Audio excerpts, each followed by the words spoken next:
All right, little history lesson. Everybody keeps comparing everything that's going on right now here with with Trump supporters and Republicans and Democrats, and comparing everybody to Nazis. All right, I'm going to set the record straight. It's got nothing to do with Nazis. What's happening now does not resemble Nazi Germany whatsoever.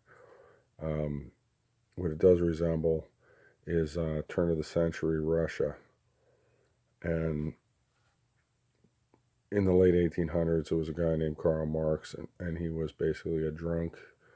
He never worked a day in his life. In the days before television and radio, he was kind of an entertaining guy because he had kind of crackpot political views, and he would spout them off, and people wouldn't entertain him. They would basically bring him around, as entertainment.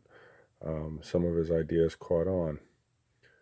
Uh, Russia was one of the last countries in Europe to leave the feudal system and become a regular country where the people did not belong to the land. They weren't like medieval kingdoms, although they still had the czar, and the czar's ministers and governors. Um, Long story short, the newspapers were just like today. They were willing to grab a headline. They were willing to say pretty much anything to get circulation. Sort of like a good parallel that people do know about is the Wild West. The Indians are doing their thing, and the newspapers would report something different, and the cavalry would go in and massacre them like Wounded Knee. And that's what was happening in Russia at the time. They were not reporting anything good for the Tsar because they were reporting how great it is in Western Europe, and Russia not being Western Europe, it was a different story. So they kind of reported on the misery and how bad it was. Uh, Through no fault of their own, Germany invaded Russia during World War One, and all they reported were the losses. They weren't reporting that nobody was winning and that Russia was holding its own. They reported the losses. They didn't have any reason to support the Tsar. Uh, it was in 1905.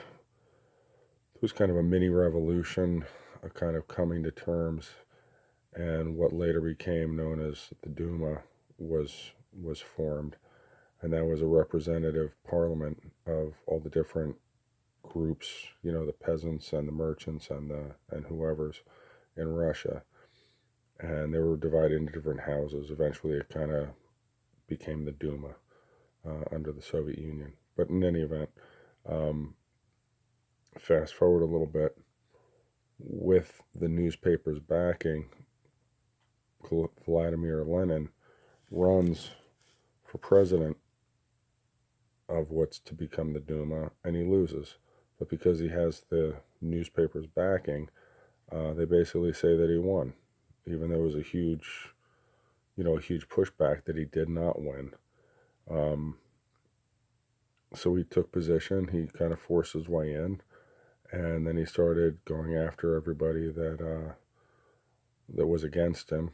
Everybody that said he did not actually win, and you ended up with the White Russian Front, which was the nationalists, the capitalists, the business owners, the people that knew that it was all a fraud, and then the Red Russians that were the Bolsheviks and their splintered kind of confederation.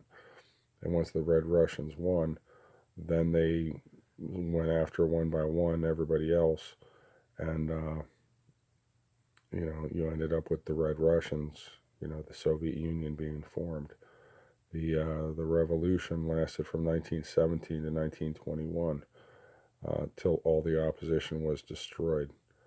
Um, it's a pretty long time to go through your country cleansing everybody that's your opposition, but that's the actual Russian history. That's the birth of the Soviet Union. Anybody that's saying that, what happened in Washington is, Nazi brown shirts and all this other shit, they have no idea what they're talking about. They can blame a teacher, they can blame whoever they want. They're just ignorant. This is right out of the playbook, from the Bolshevik Revolution. Right down to these half-assed politicians and these elected tough guys saying they're going to come after Trump supporters and they're going to get them and they're going to round them up and FEMA camp them and whatever. That's the exact propaganda from the Russian Revolution back in the late 1818 and early 1820s. And I suggest everybody read up on some history because we're about to relive it. It's a good thing to know. I know where this ends. I read the book. So y'all have a great night. Sleep well.